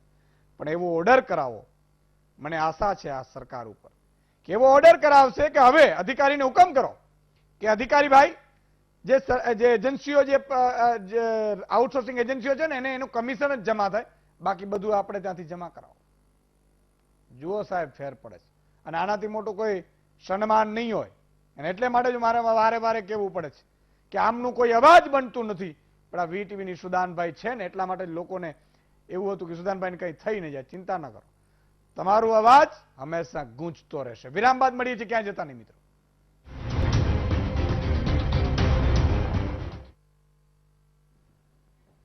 વિરામ બાદ દર્શક મિત્રો ફરીથી આપનું સ્વાગત છે. એકાદ દર્શક મિત્ર હજી લેલી ધીરુભાઈ ઉપલેટાથી જોડાયા છે. જી ધીરુભાઈ. હાજી, હલો ધીરુભાઈ, જલ્દી બોલો, ટાઈમ ઓછો છે ધીરુભાઈ, ટાઈમ નથી બધાને. હલો સાહેબ. હાજી બોલો બોલો. હા, જય માતાજી. જય માતાજી.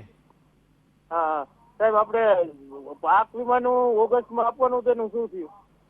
પાક વીમા માટે આપણે હજી કંઈક કરવું પડશે, પાછું મહામંત્રને કરવા પડશે અને આ જગાડવા પડશે આ નેતાઓને. તમે કોઈક સાંસદોને ફોન તો કરો, હાલો સાંસદોને પૂછો તો ખરા એ શું કે છે. હાલો હાજી ધીરુભાઈ, હા હા હા, એટલે આપણે પાક વીમાનું બેંક કે વ્યાજ પરત આપવાનું હતું એ હજી નથી આપ્યું. બિલકુલ હું અપીલ કરીશ. ખૂબ ખૂબ આભાર. ધીરુભાઈની અપીલ છે કે જે તમે જે 7% વ્યાજ પેલા કાપી લીધો એ આપો અને પાક વીમો ગયા વર્ષનો આપો અને જેને આપવા લાયક હોય એને આપો, પણ આપો તો ખરા. મારા વાલાઓ પેલા 99 કરોડ આપી દીધા માત્ર એનાથી કઈ નહીં થયો. એટલે હું અપીલ કરીશ કે કૃષિ મંત્રીને કે એકવાર તમે જેમ ભૂપેન્દ્રસિંહ ચુડાસમાએ કહ્યું કે ભાઈ સ્કૂલો બધી તમારે ઓનલાઈન કરાવવાનો છે કે ફી કે નહીં લઈ શકો, તો ઓનલાઈન અમે બંધ કરી દેશું. તો મેદાનોની માહિતી કાઢો એટલે કે ના ના ચાલુ કરી દેશું, ઓનલાઈન ચાલુ કરી દેશું. આમ હોવું જોઈએ, તાકાત હોવી જોઈએ. ના શું થાય, એક ડણક ઉપરથી સમજો તમે રાજ તો જ કરવાનું કે જો તમે જનતાનો હિત કરી શકો. બાકી ખુરશીઓ નકામી છે સાહેબ, આવીને જાય ઘણા જાય. ઇતિહાસ એના જ રહ્યા છે સાહેબ કે જેણે પોતાના પ્રજાના માટે કંઈક કર્યા છે સાહેબ. તમે જુઓ ભાવનગર મહારાજા કૃષ્ણકુમારસિંહજીને યાદ કેમ કરવા પડે છે. કૃષ્ણકુમારજીના રાજમાં એવો નિયમ હતો સાહેબ કે પોલીસ ચોરીનો માલ ન શોધી શકે તો રાજ દરબાર એના ખજાનામાંથી ચોરીનો માલ આપે. એટલું નહીં, જ્યારે પહેલું રાજ્ય સોંપનાર ભાવનગર મહારાજ કૃષ્ણકુમારસિંહજી સરદાર વલ્લભભાઈ પટેલને ચાવી સોંપી દીધી કે તમારો રાજ, અને એને મદ્રાસના ગવર્નર બનાવવામાં આવ્યા. ભાવનગરના ખેડૂતના બળદ ચોરાઈ ગયા, ખેડૂતના બળદ ચોરાયા. તમે વિચાર કરજો આ રાજાઓ શું છે સાહેબ. અને ખેડૂત છે એ પૂછતો પૂછતો ભાવનગર આવે કે મહારાજા સાહેબ તો મદ્રાસ છે. એ મદ્રાસ પહોંચ્યા. ભાવનગર મહારાજા ત્યાં કૃષ્ણકુમારસિંહજી ગવર્નર હતા એટલે મળ્યા કે શું હતું, કે આંટો મારવા આવ્યા તો કે નહીં તમને મળવા આવ્યો છે. શું કામ? તો મારા બળદ ખોવાઈ ગયા. એને ખબર પડી કે હજી આમને ખબર નથી કે આપણો ભારત દેશ છે, હવે રજવાડાઓ બધા સોંપાઈ ગયા, અમે બધા હવે રજવાડા મૂકી દીધા છે. પણ છતાં એને એવું કીધું કે તમારો મારા ઉપર વિશ્વાસ છે ને સાહેબ. 5000 રૂપિયા એ વખતે ભાવનગર મહારાજા કૃષ્ણકુમારસિંહજી આપ્યા હતા સાહેબ. આ ઇતિહાસ છે.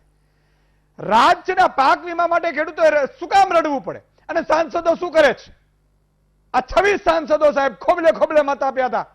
આ જ વાત છે જયેશભાઈ, આનંદની વાત છે. રામ રાજ્યની એ જ વાત છે. રામ મંદિર બનાવો આનંદની વાત છે અને રામ મંદિર બન્યું. પણ હવે આવા મુદ્દાઓ પણ જે સળગતા છે એની ઉપર પણ આપણે ધ્યાન રાખવું પડશે.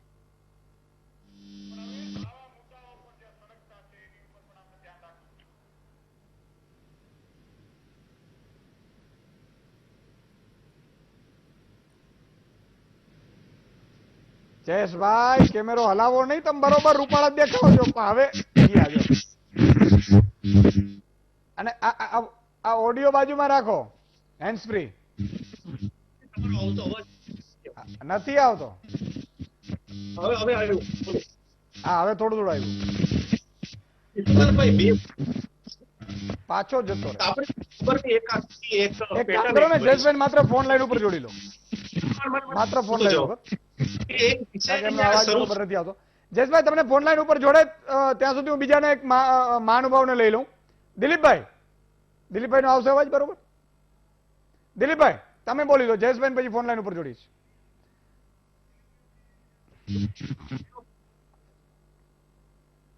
જયેશભાઈ નો કાપી લો, એને ફોન ઉપર જોડી લો. દિલીપભાઈ આવે છે? મને લાગે દિલીપભાઈમાં પણ પ્રોબ્લેમ છે. અશ્વિનભાઈ તમારી પાસે આવવા માંગુ છું. અશ્વિનભાઈ, કારણ કે સમય બહુ ઓછો છે અને આપણે સંક્ષિપ્તમાં બીજો ટર્ન પૂરો કરવાનો છે.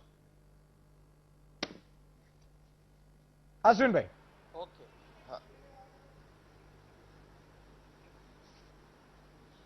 હાજી જી. જરા હલો. હાજી બોલો બોલો. હલો, આપની વાત કોઈ સંભળાઈ નહીં મને. આપણો મુદ્દો એ જ છે. હલો જી જી. હા બોલીએ. જી જી.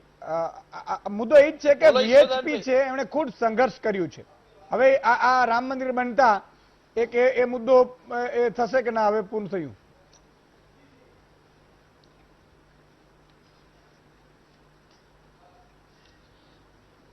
રામ મંદિરનો એક મુદ્દો હતો હિન્દુ સમાજને જાગૃત કરવાનો અને હિન્દુ સમાજની આસ્થાનો વિષય હતો. એ સાથે પણ ઘણા સેવા કાર્યો પણ આની મંદિરના નીચે થશે જ. જે તમે કીધું કોરોના વોરિયર્સ માટે હું પણ ભગવાનને પ્રાર્થના કરું રામજીને કે આ લોકો જલ્દી કોરોના મુક્ત થઈ જાય.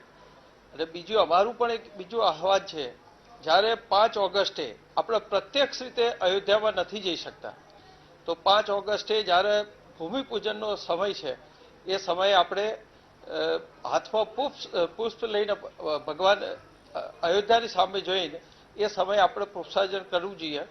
અને બીજું, રાત્રે 7 વાગે દરેક પરિવારે પોતાના ઘરે દિવાળી ઉત્સવની માફક ઉજવવું જોઈએ, દીપ પ્રાગટ્ય કરવું જોઈએ. આ અમારું વિશ્વ હિન્દુ પરિષદનું આહવાન છે. અને જ્યારે સમય મળશે ત્યારે બધાને અયોધ્યા જવાનો મોકો મળશે. અત્યારે એ 7 સંતોને ગુજરાતમાંથી જવાનો મોકો મળ્યો છે, બાકીના બધાને મોકો પણ મળશે જવાનો. અને આપને એક વાત કરી હતી કે સોમનાથ જે રીતે રાષ્ટ્રપતિના વટહુકમથી બન્યું હતું, ત્યારે જવાહરલાલજી કદાચ ઉપસ્થિત નહોતા રહ્યા મારા ધ્યાનમાં, અને રાજીવ ગાંધીની સરકારમાં પણ તાળા ખુલ્યા હતા. એટલે જો દરેક સરકારની મનસા હોય તો કામ થતું હોય છે. બિલકુલ વાત સાચી છે. ખૂબ ખૂબ આભાર. એક નાનકડા હજી વિરામ લઈ લો, કારણ કે ટેકનિકલ પ્રોબ્લેમ છે, મારે 2 મહાનુભાવોને જોડવાના છે. તમે ક્યાં જતા નહીં, દર્શક મિત્રોને લઈશ. નાનકડા વિરામ બાદ મળીએ છીએ. વિરામ બાદ દર્શક મિત્રો આપનું સ્વાગત છે. જી જયેશભાઈ. જી સમય વેસ્ટ નહીં કરવો. હું પહેલા એક બે સ્પષ્ટતા કરી લઉં જે મુદ્દાઓ ચાલે છે માટે. સૌ પ્રથમ તો હું સ્વામીજીને ચરણોમાં વંદન સાથે કહી છે કે ગુજરાતમાંથી જે મર્યાદિત લોકો જવાના છે, તો 5મી તારીખે જયારે સ્વામીજી જાય તો આપણા સૌ વતી શ્રી રામજીના રામલલ્લાના મંદિરમાં જઈને આપણા સૌ વતી વંદન સ્વીકારે, વંદન અમને ત્યાં પહોંચાડે. બિલકુલ. અને બીજી વાત કે મને એ બેસતું નથી કે જ્યારે આપણે ચર્ચા શ્રી રામની કરીએ છીએ ત્યારે બાકીની ચર્ચા આજે આટલી બધી જ્યારે કરી ત્યારે 2-3 મુદ્દા મારા મનમાં આવે છે. એક તો ત્રાસવાદીઓનું જ્યારે મૃત્યુ થાય ત્યારે અશ્રુધારા સાથે જેની આંખમાંથી આંસુ જાય છે અને જેના ખરખર આ વખતે આંસુ વહેતા હોય, એ કોંગ્રેસ પક્ષના મોવડીઓ આજે ખોખારો ખાઈને શ્રી રામજીનું મંદિર બનતું હોય ત્યારે ખુશાલી વ્યક્ત નથી કરી શકતા. બીજી વાત સ્પષ્ટ રીતે હું એ કહેવા માંગુ છું કે જે નરસિંહરાવની ચર્ચા કરી, એ નરસિંહરાવના મૃત્યુ સમયે કોંગ્રેસ હાઉસની બહારે તાળું મારી દેવામાં આવ્યું હતું અને તેના મૃતદેહને કોંગ્રેસની અંદર પણ એમને કોંગ્રેસના ગૃહમાં પણ એમના આ ઓફિસમાં પણ લઈ જવામાં નતો આવ્યો. હવે ત્રીજી વાત હું બહુ મહત્વની કહેવા માંગુ છું કે શ્રી રામલલ્લાની જ્યારે વાત ચાલતી હોય, દેશના બધા મુદ્દા મહત્વના છે. 370ની કલમ મહત્વની છે. પાણીની ચર્ચા કરતી હોય તો નર્મદાનું જે કામ કર્યું છે સરકારે મહત્વનું છે. 370ની કલમ મહત્વની છે અને એટલી જ મહત્વની છે ટ્રિપલ તલાકનો મુદ્દો. અને જે સ્વચ્છતાની આપણે વાત કરી તો એના માટે પણ આખા ભારતની અંદર વધુમાં વધુ લેટ્રિનની કાર્યવાહી કરવાનું આપણે કામ કર્યું છે. આયુષ્યમાન ભારતનું કામ આપણે કર્યું છે. અને એ જ રીતે વાત કરીએ તો ગરીબોના ખાતામાં ડાયરેક્ટ બેનિફિશરીના ટ્રાન્સફરનું કામ પણ ભારતીય જનતા પાર્ટીએ કર્યું છે. પરંતુ જ્યારે રામલલ્લાની વાત ચાલતી આવે ત્યારે હું નાનકડું ઉદાહરણ આપવા માંગુ છું ઈશુદાનભાઈ, કે આપણે આખું ઘર તરીકે કલ્પના કરીએ ને તો ડ્રોઈંગ રૂમની વાત થતી હોય, રસોડાની જગ્યાએ લેટ્રિન ન બનાવાય મારા ભાઈ. રસોડામાં રસોડાની જ વાત થાય, ત્યાં બાથરૂમની ચર્ચા ન કરવાની હોય. આજે ચર્ચા કરવામાં જે આખો વર્ગ હતો કે રામ મંદિરની જગ્યાએ બીજું શું શું કરવું હોય એના માટે દરેકનું પોતાનું સ્થાન છે. આપણા ઘરમાં રસોડાની જગ્યાએ કે ડ્રોઈંગ રૂમમાં આપણે લેટ્રિન નથી બનાવતા ઈશુદાનભાઈ. અને વાત રહી બીજી ગુજરાતની જો ચર્ચા કરતા હોય તો 16 સિવિલની ચર્ચા થઈ શકે. આખા ભારતની અંદર પ્રથમ 15 હોસ્પિટલની અંદર આજે એલજી મેટનું નામ આવે છે. એલજી મેટની જે મેડિકલ કોલેજ છે એ સૌ પ્રથમ 15 ની અંદર ભારતમાં તેનું સ્થાન છે. એની ચર્ચા સુપેરે તમે બીજી ડિબેટમાં અમને બોલાવો, અમે એના બધા વિષય મેં વાત કરીશું. વાત રહી સોમનાથની ચર્ચા, જે હમણાં સરસ રીતે જયવંતભાઈ વાત કરી. સોમનાથ મંદિર વખતે પણ જવાહરલાલ નહેરુને તો ન આવે પણ રાષ્ટ્રપતિને રોકે. આ પ્રકારની દંભી પ્રકૃતિ અને માત્ર વોટ બેંકની રાજનીતિ ભારતીય જનતા પક્ષ નથી કરતી અને ડંકાની ચોટ ઉપર ભારતીય જનતા પક્ષના અને આ લોક લાડીલા વડાપ્રધાન નરેન્દ્રભાઈ મોદી ત્યાં જવાના છે. ઓકે, કોઈ પણ વ્યક્તિ કહેતી હોય કે આ રાજનીતિ છે તો એમને ઓકે. કહેવા દો, પરંતુ ભારતની પ્રજાને જરાક પૂછજો કે જ્યારે આ નરેન્દ્રભાઈ મોદી અને જૂની વાતો આપણે યાદ કરીએ ત્યારે ઓકે. પણ આજે આપણે પૂછવું જોઈએ કે આજના સમયની અંદર આ વડાપ્રધાનને આદરણીય નરેન્દ્રભાઈ ઓકે. મોદીને પ્રજા કઈ રીતે ચાહી રહી બિલકુલ છે, બિલકુલ. હવે હું- સમાજ કેવી રીતે ચાહી રહ્યો છે. અમે વાત કરીએ છીએ ત્યારે હંમેશા હું ફરીથી કહું છું કે કોઈની ખુશામતખોરી નહીં, બિલકુલ. ન્યાયની વાત કરી. પણ સ્વામીજી, અને હું- અમારા વતી દર્શન તમે બધા મારી- કરજો, એ પણ અમારી બધાની લાગણી છે, કારણ કે તમે ગુજરાતના એક સાથ આપણે લકીવાના છો. જયેશભાઈ, હું જયવંતભાઈને લઈ લઉં હવે. જયવંતભાઈ, સંક્ષિપ્તમાં એક ટર્ન.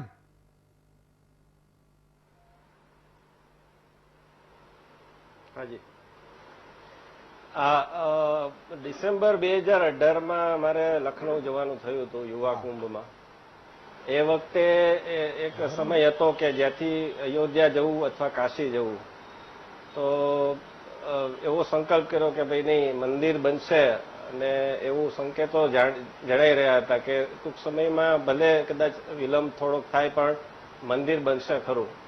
અને આનંદ છે કે કદાચ આવા મારા જેવા કરોડો અબજો લોકોનો સંકલ્પ હશે. કોઈકે ચપ્પલ નહીં પહેરવાની બાધા રાખી હશે, કોઈએ ગળ્યું નહીં ખાવાની બાધા રાખી હશે, કોઈએ ભાત નહીં ખાવાની બાધા રાખી હશે. આવા ઘણા બધા લોકોના સંકલ્પની પૂર્ણાહુતિ થવા જઈ રહી છે. પ્રશ્ન એ છે કે રામ મંદિર બનવા સાથે શું આ મુદ્દો પૂરો થઈ જાય છે? રામ રાજ્ય આવી જશે. તમે જે વાત કરી, બહુ સરસ વાત કરી રામ રાજ્યની. તો મારે એ કહેવું છે કે રામ મંદિર બનવા સાથે આ મુદ્દો પૂરો એટલા માટે નથી થઈ જતો કારણ કે આ દેશમાં અને માત્ર હિન્દુઓના મનમાં, બીજા પંથો તો એ કરે, એના લોકો કરે, એ જુદી વાત છે, પણ હિન્દુઓ અત્યારે આપણે જોઈએ જે ઘણા બધા ઇન્ટરનેટની સેન્સરશિપમાં અભાવના કારણે સ્ટેન્ડઅપ કોમેડિયનો જે રામ ભગવાનની જે બધી મજાક ઉડાડે છે, જે બીજા દેશમાં હોય ને તો એની સામે એને ભયંકર સજા થઈ હોય એવી એ પ્રકારની આખી પ્રવૃત્તિ એક ચાલી રહી છે. અને એનું કારણ છે કે આ દેશમાં કડક કાયદા નથી. હિન્દુ સહિષ્ણુ છે, એ વિરોધ કરે છે, શાબ્દિક વિરોધ કરે છે. બીજું એ છે કે રામ રાજ્ય હોય તો બધાને સર્વન્યાયી. તુલસીદાસજીએ જયારે રામ રાજ્યની વર્ણન કર્યું ત્યારે એમણે લખ્યું હતું કે રાજઘાટ સબ વિધિ સુંદર અબર મજ્જહી તહા બરન ચાર્યું નર. રાજઘાટ બધી રીતે સુંદર છે અને તે શ્રેષ્ઠ છે જ્યારે ચારેય વર્ણના પુરુષો સ્નાન કરે છે. પુરુષો એક પ્રતીક છે, પણ કહેવાનો અર્થ એ છે કે ચારેય વર્ણના લોકો ત્યાં સ્નાન કરે છે.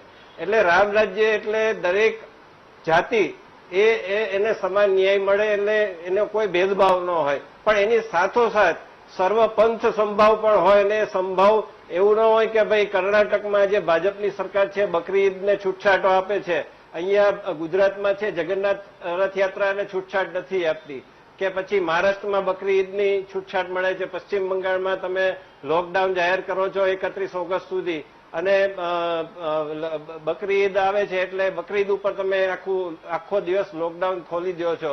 તો આ બધી જે ભેદભાવો છે એ ભેદભાવો દૂર થવા જોઈએ. જો એક નિયમ છે આને લાગુ પડતો હોય તો બીજો એ જ નિયમ બીજાને પણ લાગુ પડવો જોઈએ, એ વાત કરવી જોઈએ. અને એક મુદ્દો એ છે કે રાજીવ ગાંધીની વાત આવી ત્યારે એક વાત એ પણ હતી કે એ જે ચુકાદો આપ્યો તો ફૈઝાબાદના જજે, એનું નામ હતું KM પાંડે. ઈશુદાનભાઈ મને એક જ મિનિટ આપો, હું 1 મિનિટમાં મારી વાત પૂરી કરીશ. એ જે KM પાંડે ચુકાદો આપ્યો હતો, એ KM પાંડે પછી એની ભલામણ પ્રયાગરાજ, એટલે પહેલાની અલ્હાબાદ, પ્રયાગરાજ ઉચ્ચ ન્યાયાલયની ભલામણ છે મુખ્ય ન્યાયાધીશ બનવા માટે કરી. પરંતુ કદાચ એમણે જે પહેલો ચુકાદો આપી દીધો તાળા ખોલવાનો, ને એના કારણે નારાયણ દત્તાત્રેય ત્યારે ઉત્તર પ્રદેશના મુખ્યપ્રધાન હતા, એમણે 3 વર્ષ સુધી એ ફાઇલ અટકાવી રાખી. એટલું જ નહીં, એ પછી મુખ્ય મુલાયમસિંહ આવ્યા, આપણે બધા જ જાણીએ છીએ. મુલાયમસિંહના રાજમાં પણ આ જ વસ્તુ થઈ, એમને ઉચ્ચ ન્યાયાધીશ ન બનવા દીધા, મુખ્ય ન્યાયાધીશ ન બનવા દીધા. આ જે વાત થાય છે કે તમે હિન્દુ તરફી ચુકાદો શું કામ આપ્યો, તમને સજા મળશે. અને એ કોણ? નારાયણ દત્ત તિવારી કઈ સરકાર, કયા પક્ષના હતા? કોંગ્રેસના હતા. એ પણ આપણે યાદ કરવું જોઈએ. બીજી વાત એ છે કે આજે એક સરસ વાત આવી હતી કે ટાઈમ કેપ્સ્યુલ આમાં મુકાશે. પણ ખબર નહીં કેમ એનો કઈ ખુલાસો થવો જોઈએ. વિશ્વ હિન્દુ પરિષદના ચંપતરાયે કહ્યું છે કે કોઈ ટાઈમ કેપ્સ્યુલ નથી મુકાવાની, પણ મારો એક આગ્રહ છે કે ટાઈમ કેપ્સ્યુલ મુકાવી જ જોઈએ, જેથી વર્ષો પછી કોઈ બાબર આવે કે કોઈ પણ એવું કઈ થાય નોકરે નારાયણને, તો ત્યારે આ પ્રશ્ન થાય. કારણ કે રામ ભગવાનની અસ્તિત્વ ઉપર આપણે ત્યાં પ્રશ્ન થયા હતા. હિન્દુ છે હંમેશા દસ્તાવેજીકરણમાં માર ખાય છે, તો આ જે એનું દસ્તાવેજીકરણ થવું જોઈએ, ટાઈમ કેપ્સ્યુલ મુકાવી જોઈએ. જે ઇન્દિરા ગાંધીએ 1974માં લાલ કિલ્લામાં 72માં લાલ કિલ્લામાં ટાઈમ કેપ્સ્યુલ મુકાવી હતી, એ રીતે એની પણ ટાઈમ કેપ્સ્યુલ મુકાવી જોઈએ. બિલકુલ, તમારે બે અગત્યના મુદ્દા છે. એક નાનકડો વિરામનો ફરીથી સમય જોઈએ છે. વિરામ બાદ તુરંત આવી છે મિત્રો, દર્શક મિત્રોને લઈશું. દિલીપભાઈ પણ બાકી છે.